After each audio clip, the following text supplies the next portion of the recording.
చాలామంది వాళ్ళ జీవితాలలో సక్సెస్‌ని చూడాలి అనుకుంటారు.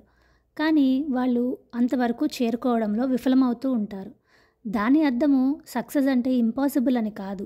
వాళ్ళ కలలను సాకారం చేసుకోవటం అంటే దానికోసం చాలా ఎక్కువ శ్రమించాలి అని అనుకుని మధ్యలోనే ఆపేయడం. సక్సెస్‌ని బర్డెన్‌లాగా ఫీల్ అవ్వడం. మనం చిన్న చిన్న అడుగులు వేసుకుంటూ మొదలుపెడితే ఖచ్చితంగా మనం అనుకున్న స్టేజ్‌కి రీచ్ అవుతాము.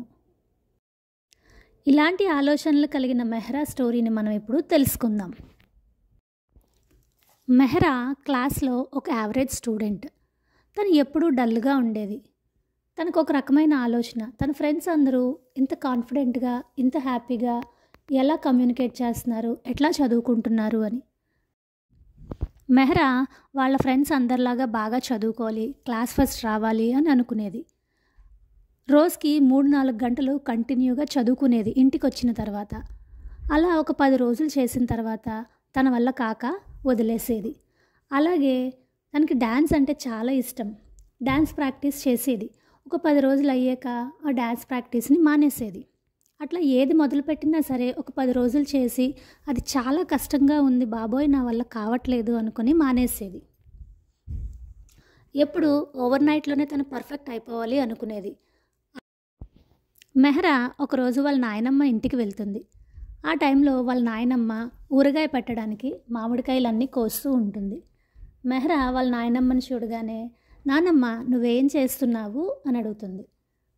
వాళ్ళ నాయనమ్మ, ఇదిగో ఇది మామిడికాయల సీజన్ కదా, ఊరగాయ పెడుతున్నాను అంటుంది. పెట్టు పెట్టు, నాకు చాలా ఇష్టం ఊరగాయ అంటే అని చెప్తుంది.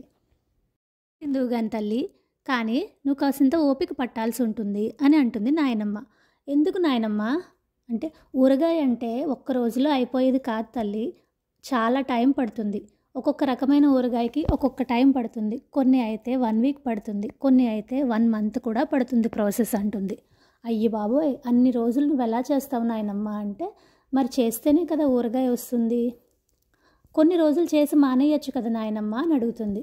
అలా మధ్యలో మానేస్తే ఊరగాయ పాడైపోతుంది, ఊరగాయ టేస్ట్ రాదు అంటుంది. మెహ్రా మాట తీరును బట్టి మెహ్రా ఏదో విషయంలో ఇబ్బంది పడుతుందని తెలుసుకొని మెహ్రాని దగ్గర తీసుకుని, నాయనమ్మ ఏమ్మా ఎందుకు ఇలా అడుగుతున్నావు అని అడిగితే మెహ్రా అన్ని విషయాలు చెప్తుంది. అప్పుడు వాళ్ళ నాయనమ్మ, నీకొక్క విషయం చెప్తాను గుర్తుపెట్టుకో. నువ్వు స్కూల్ నుంచి వచ్చిన తర్వాత హోంవర్క్స్ అన్నీ కంప్లీట్ చేసుకుని అప్పుడు నువ్వు ఒక సబ్జెక్ట్ మాత్రం తీయి. ఆ సబ్జెక్ట్లో 15 నిమిషాలు మాత్రమే నువ్వు స్పెండ్ చేయి చాలు. అలా కాకపోతే క్రమం తప్పకుండా రోజు నువ్వు ప్రాక్టీస్ చేయాలి. డ్యాన్స్ ప్రాక్టీస్ని కూడా గంటలు గంటలు కాకుండా ఒక పావుగంట మాత్రమే చెయ్యి. కాకపోతే ఒక్కరోజు కూడా మిస్ చేయకుండా చెయ్యి. నువ్వు చేసే ఈ ప్రయత్నము ఒక చిన్న అడుగు. నీకు ఒక్క రోజులోని 2 రోజుల్లోని రిజల్ట్ అయితే కనపడదు. ఒక 30 రోజులు చేసిన తర్వాత కూడా నీకు రిజల్ట్ కనబడకపోవచ్చు. కానీ ఆ తర్వాత నుంచి నీకు తెలియకుండానే నీలో చేంజ్ని నువ్వు గమనిస్తావు. అన్ని విషయాల్లోని కాన్ఫిడెంట్గా ఉండడం మొదలు పెడతావు.